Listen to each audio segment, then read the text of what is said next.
You're listening to the Current Plays Podcast, Episode 19, War Story, Occupied France. And now please welcome your hosts, Jordan and Thomas. And welcome back, honorable listeners. This episode, we're talking about War Story, Occupied France. This game is from 2024, designed by Dave Neal and David Thompson, with art by Kwanchai Moria, and published by Osprey Games. This is a story-based game set in World War II. And Thomas, this was your pick, so why don't you let us know how this game plays? Yeah, so I've always had this sort of and I don't know why, a little soft spot for Osprey games. They do a lot of I picked up a book with them, Frost Grave, I think that's right. And basically it's a miniature agnostic miniatures game that I've never got to the table. We haven't played it yet. One day I'll figure that out. But I have that. I'm pretty sure Gaslands is them as well. Okay. Another book game that I picked up and we've never played. And I've always wanted to get one of their actual like board games. So they had a Black Friday sale. And my parents were looking for ideas, and I was like, check these guys out, Osprey Games. This is a game that I've heard is pretty good, and I'd like to try out. So essentially, what this But is just to cut you off there for a sec, Imperium is Osprey Games, right. You're right. So and I already do we have one. haven't played that together either. Now that one We at least both I played played. it solo. And I'll be honest, like I should have mentioned it too. I always do this too. So they had Imperium Classic. I think it was up for like $20 or something like that. Oh, no way. Yeah. So it was yeah, it was cheap. And I totally was like I should let Jordan know, and then I totally forgot. Nice. Yeah, as per the norm. So this one is a World War II game.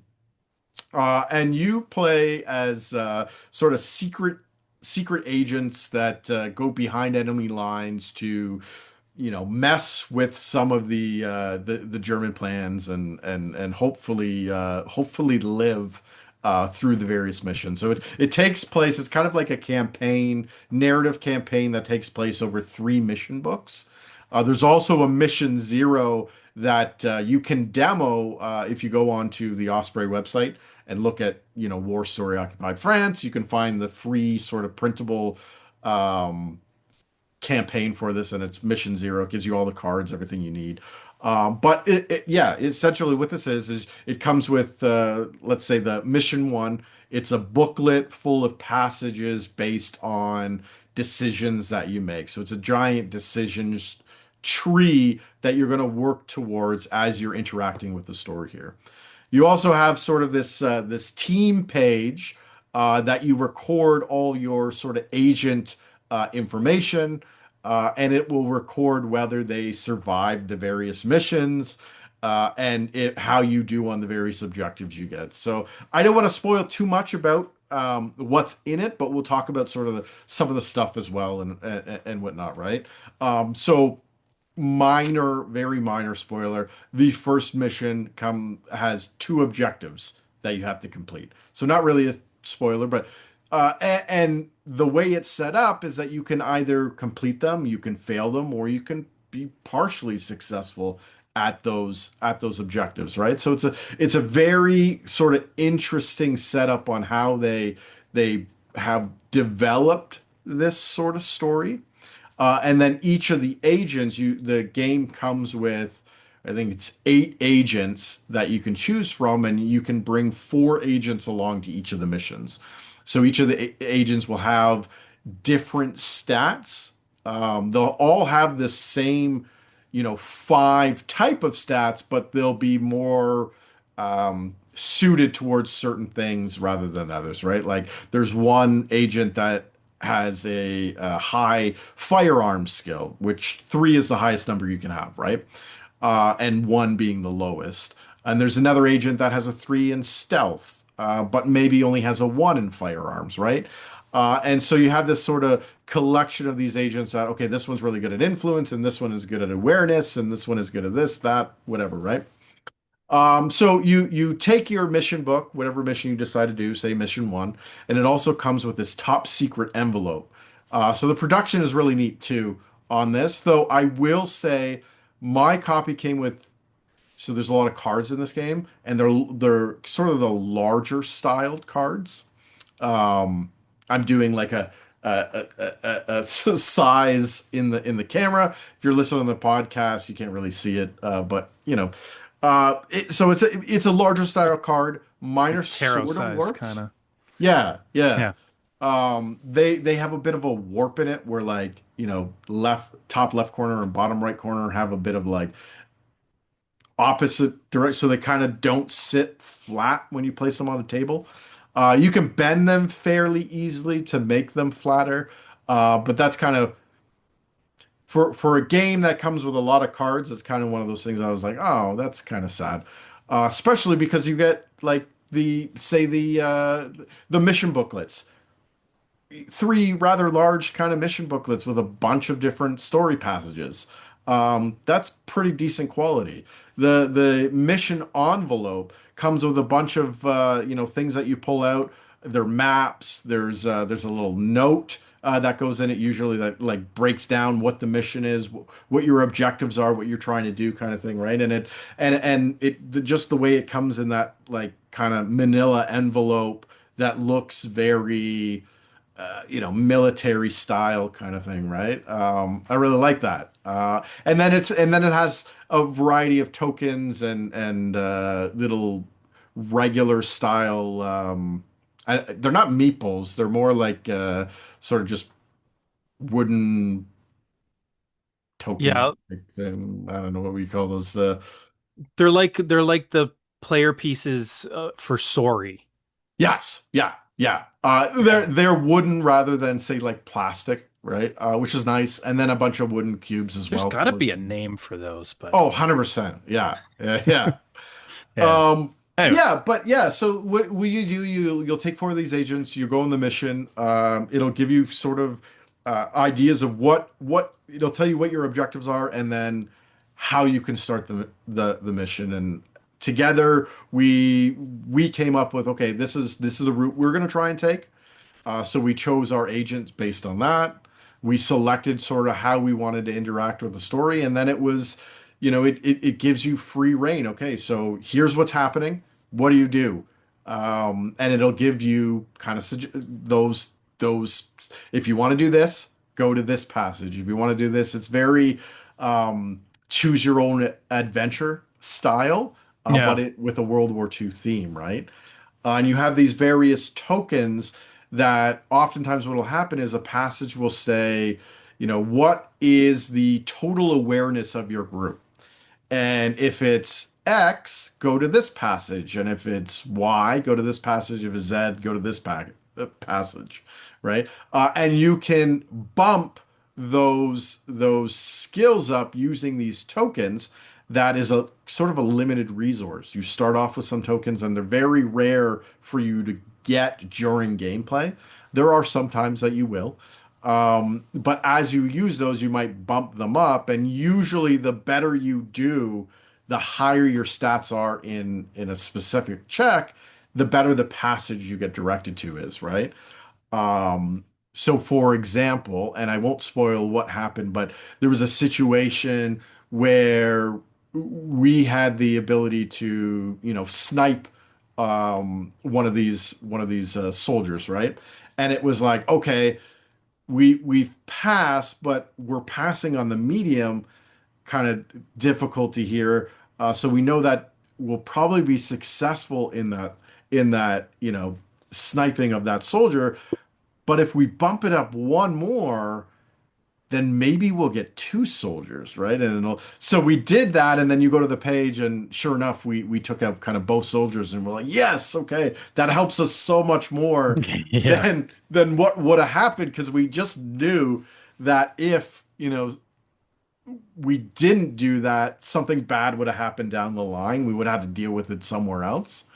And it's just And a, yeah, go ahead. Yeah. and oftentimes those like good results are more like the difficulty class is higher than any of your stats will ever be, right? So Yes. it's forcing you to spend tokens to get those.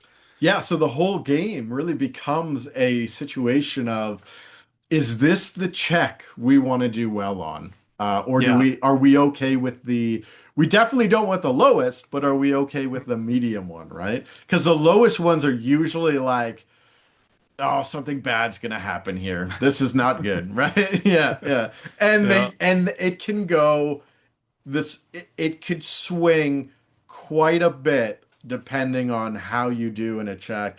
And when you run out of sort of those tokens that help you boost, you're really at the mercy of whatever checks come up, and it could be nerve-wracking, right? Like there was a few times where like we're so dead. We're Yep. we're not making it out, right? Yep. Um, and we ended up, by the end of it, we did fairly well. Like I've since played again and tried to do a totally opposite thing of what we did the first time. We tried to be very much stealthy, and I went guns a-blazing the next time to retry the mission out again, and I did terrible.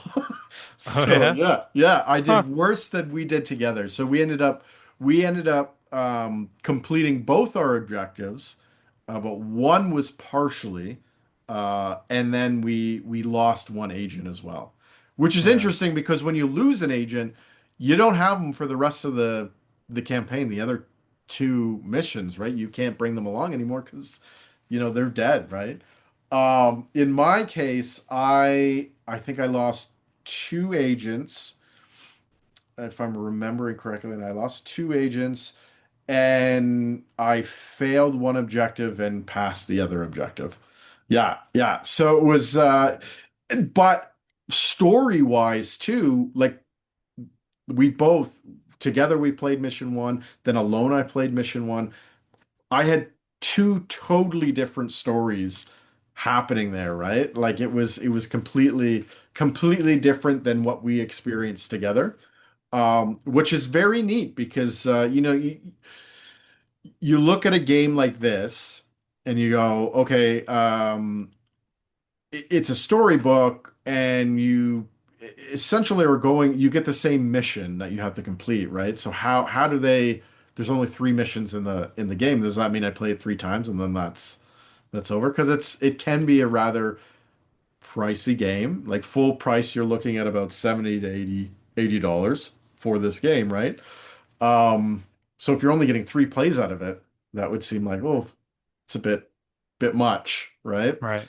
I mean, many of our games, I'm sure, have only been played one to three times, and we've paid more for them. Never So mind that. yeah, yeah.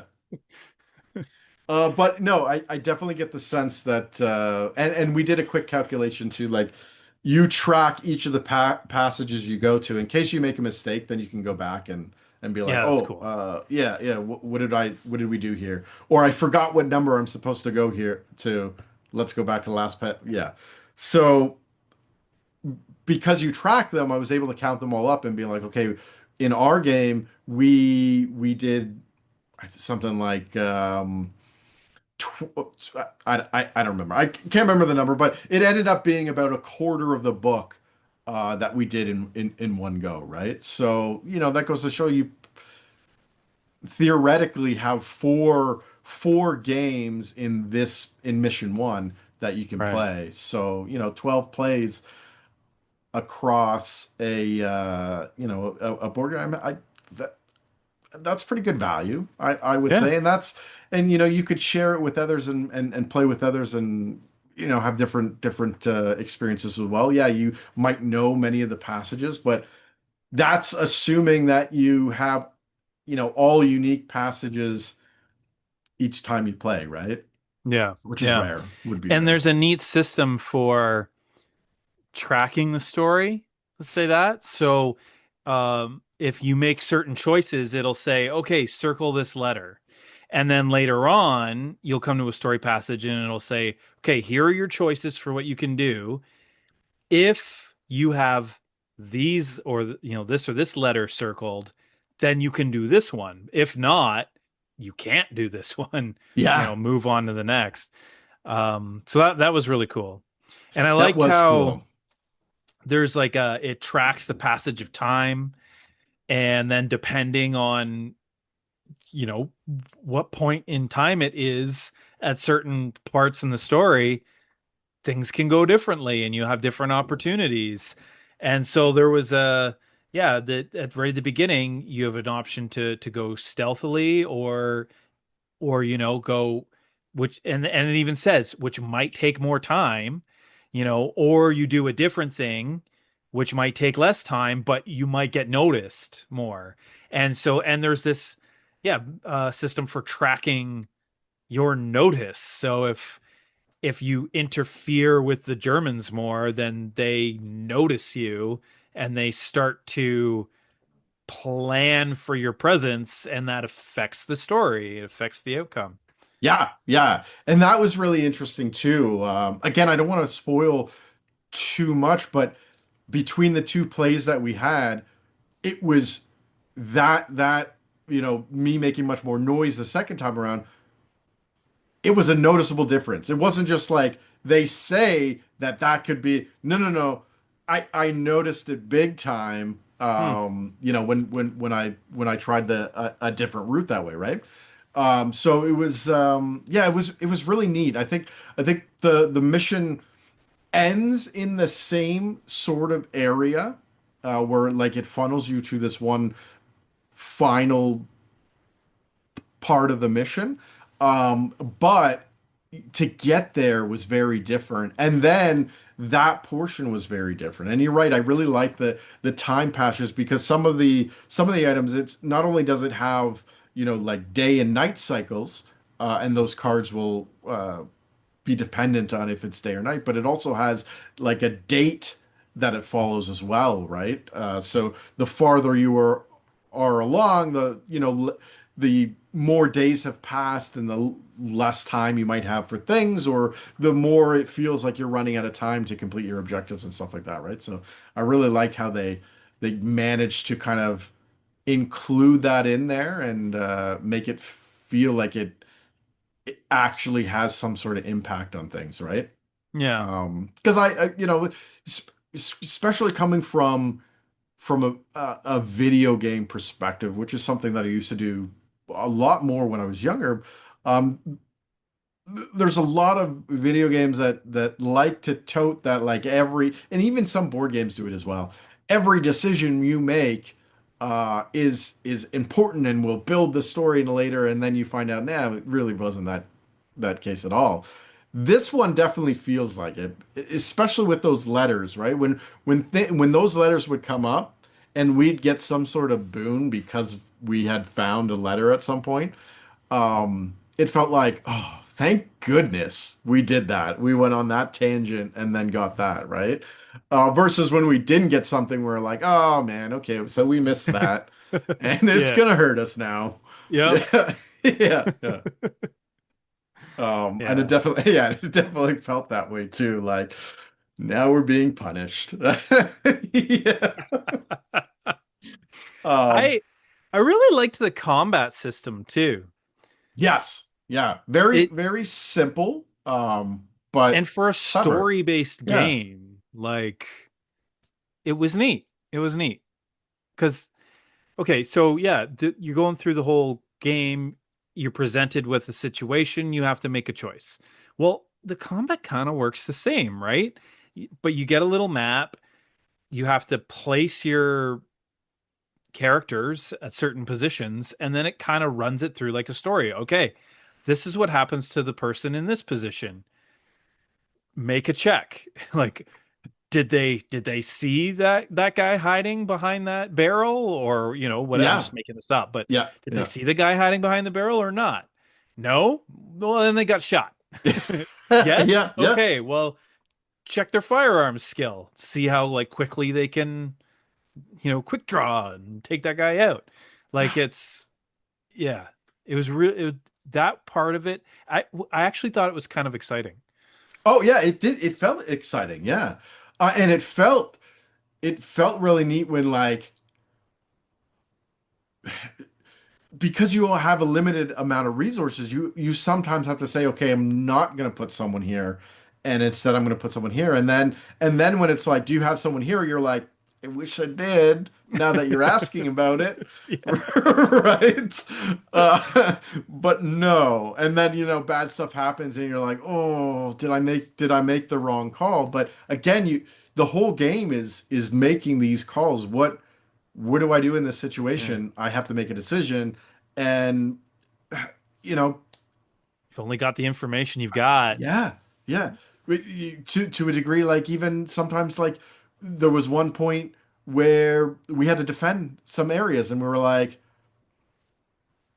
we don't know where really we think the enemy's here, so we'll defend this way.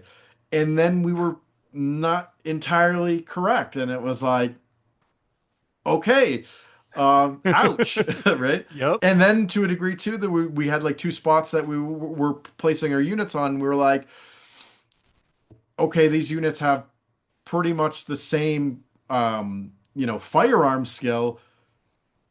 Who cares where we put them? And then turns out, well, if we had flipped those two agents, Yeah. they would have succeeded better in those locations because, it used a stat that they were better in outside of the firearms. And we were like, Yeah. oh, we literally just picked those up and we're like, these guys go here because it won't matter because they're the same, right? And who knows, maybe if we had gotten a bit more information, we might have made a different call based on that information. It's hard to Yeah. say, right?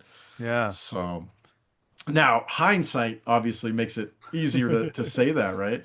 And I wonder if I played again, I could be like, no, I know I got to put this agent here and try and get a perfect score. But it definitely felt, it was neat because it felt like you, there was no way to do everything. So you had to Mhm. make these tough decisions. And then you knew that like, it felt like real life where like n nothing's going to work perfectly as you hope it's going to kind of thing, right? So you're just kind of like, Yeah. okay, that bad stuff happened and now we got to figure out a way past it kind of thing, right? So, and that was cool. That was a neat sort of feeling in a game that it creates that, right? And that tactical sort of bringing that into the combats as well and having that same feeling throughout the entire game. That's pretty neat. Yeah. Some interesting if I'm being nitpicky, okay, the card things. The other thing with the cards, so each of your agents, which it's kind of weird, it's not really a complaint. So each of the agents starts the game with like basically it's a well rod pistol, which is like a silenced pistol that is a short range weapon. They give you a card for each of these pistols, and I'm like, why? Because now I'm gonna place a card up on each of the four agents, and I wonder if maybe at some point like some of your agents will lose their guns, and then you have to really pay attention to who has the guns and whatnot. But with any of the equipment cards, and I like this aspect when you get these equipment cards it's all like the entire group can use any of them. But as soon as you get into combat, you have to decide who has what. So okay, this guy's going to get the rifle, and then this guy's going to get this, and this guy's going to get that, or whatever, right? Yep. With the exception of those pistols that everyone just keeps their pistol, right? Um, yeah, so that's a neat aspect as well, Hmm. where you can do that, and then the other cool aspect is as you're getting these story passages, you're drawing sort of cards from this locations deck, and the location deck. will typically have some sort of picture, and when you're doing the mission, it'll say like, okay, do you want to visit this location? And you look at the card and be like, okay, you get a bit of info on that card, and then or this location, you look at the card, you get a bit of info on that. And then at one point we had unlocked a card that was like an image, like it was like a basically this is what you see when you walk into this place. And I was like, oh wow, I didn't know there was that type of card. And not to spoil it, but like you picked up on something in that image. You were like, we had these two options, and I was like, oh, I don't know. The 50-50 chance that we choose the right option. And you were like, wait, no, look at this. Yeah. This it said something about this in our mission briefing. So we pulled that open and it was like, oh, it totally did. And you caught that, right? And I no idea, didn't catch it at all. And because we had that information, we ended up getting something, good out of it, right? Which who Mhm. knows what would have been the other option, right? It could have just been like, yeah, you find nothing of use, right? And it would have been like, oh, okay, that was a waste. Yeah. You Um, found the washroom. yeah, yeah, Congratulations. yeah. So that was pretty cool too. That like it just everything adds to that sort of, your immersion into this. You're doing what the story is telling you you're doing, kind of thing, right? And you're Yeah, yeah. making decisions as those agents with very limited information and trying to bring all that information together to make some sort of, best case choices. And then none of it helped because our stats were terrible or something, right? And we're like, oh no, we brought the wrong person. Why did we bring this person, kind of thing, right? So yeah, yeah. Oh yeah, yeah. So we read the mission briefing and we both came away thinking the same thing, like that one particular stat was going to be very important. And then we kind of built the team around that. And then we didn't need it at all. Like No. at all. We're like, okay, well, Yeah. good stuff, good Yeah. stuff. The one time it came up, we had like no extra tokens, so like we Yep. couldn't even like buff it at all, and then it was just like, oh, cool. We didn't even do good on the one time for the thing we built around. We didn't even do well. Yeah, it was pretty funny. Uh, Yeah. But then yeah, and then future. I think each of the missions brings something new. Even looking at like the sort of the team sheet, each mission is set up slightly different. You still bring four agents, but there's different objectives, and there's a lot more information on that third mission. So I think there's a lot more moving parts in that one as well. There's these vehicle tokens that come and they can house those kind of cubes, which represent, you know, either enemies or sometimes allies and stuff, right? And I'm curious to see how that's going to work with having a vehicle yeah. um, representation with different things, right? Oh, okay. Am I assassinating things in these vehicles? I don't know. Like it'll be interesting to see, how that develops and whatnot, right? That was a smart choice, I think. Like you've got these little maps and then yeah, they give you cubes that okay, you if you put these cubes on your player cards, put those Yeah. out on the map, that represents them. You've got cubes for other types of units. I thought that was smart. Yeah, this is one of those things that you really don't need miniatures, right? Right. This was they did this well with the cubes and with those player tokens. And those, like when you add the player tokens to the map, you keep one of the player um meeple thingies on the The card, and pawn. then pawn. Yeah, thank you. Yeah, one of the Yeah, yeah. pawns on the card, and then one on the map. Actually think Uh, that's what they're called. that Thinking about 100%. it. Yeah, Yeah. yeah, you nailed it right there. Yeah. So yeah, and that it does a good way of representing, and not taking away, not grabbing the focus away from what you're actually doing, right? Because the Yeah, focus is the story and making the decisions, right? It's not the that's a good it's not the point. miniature combat, of it kind of thing, right? So you don't need minis with, machine guns and whatnot. Yeah, yeah. But yeah, yeah, I quite like the production of this one. And then yeah, just the game too. It plays really well. I enjoy it. I wouldn't say it's my favorite game, but it's a good one, and I'm happy it's in my collection. And it just yeah, like I said, Osprey is one of those ones that I feel they have they're not as glamorous as some of the other even like Garfield, right? When I think of some, publishers, but they're kind of like they got a lot of neat, neat IPs and neat like I guess games under the belt. Like they do all the Undaunted series, which is another Hmm. pretty popular series, right? That was another one I kind of was thinking about picking up. They had like a Undaunted 20 I don't know, futuristic one, right? And Right. I was like, okay, maybe I'll get a futuristic combat, and I don't have like any kind of World War II era or even World War One era games, and so I was like, this one seems like it would be a neat one to add to the collection, right?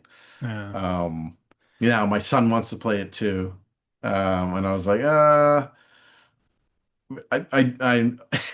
there's some like there was one part where like it was like okay how do you want to subdue this guard you can try and like tie them up or you also have your combat knife on you and we're like no loose ends right so I was like I don't think I could yeah I was talking to my wife about it today and I was like what do you think she's like well you got to make the decision on that because I'm not being the bad guy I was like yeah okay yeah I don't think this is the one we played just yet buddy right so Yeah, yeah. but so Yeah, that's not a theme that grabs me.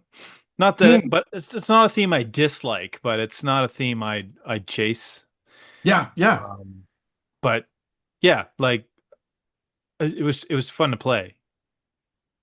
Yeah, but it's not one that like we have a ton of World War II themed games or anything. no yeah amongst both our collections yeah it's not a theme that we either of us really gets into. Like I see a lot of, especially war gamers. I find there's a massive amount of like war games that deal with kind of this period, World War Makes One period sense. kind of thing, and then even like early ancient. I'd say I'm more interested in like the ancient civilization ones than I am for this one Yeah. for this time period, I'd say. But yeah, it's just it's a personal preference one. I kind of wanted to add some sort of war game to my like World War II theme game to my collection, and this was a great one to add there. I'm excited to see Yes. where Mission 2 goes and Mission 3. But I honestly like I have the and we talked about this. I have like the I kind of want to play more of Mission 1 before I go to Mission Yeah, 2, right? And really just like get the full experience and, plan it out to, 100%. get everything perfectly, no agents die and complete all the objectives and yeah, yeah, Do you, yeah, see if I could do it. do you know like if you completely bomb a mission, ultimate failure, nobody survives, do you still move on like in the rules, do you still move on to the next mission? You do. So yeah, like if you failed both objectives and lost all your agents, yeah, you would just go to mission 2. And I don't know how that affects things moving forward, or if it even does. It'd be really interesting if it does. Like if it Yeah. did something like,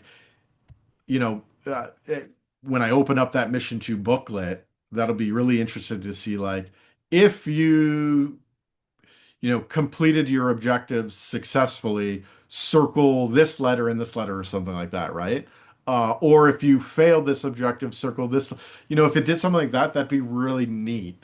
Especially if you had to overcome sort of some hurdle because of it, right?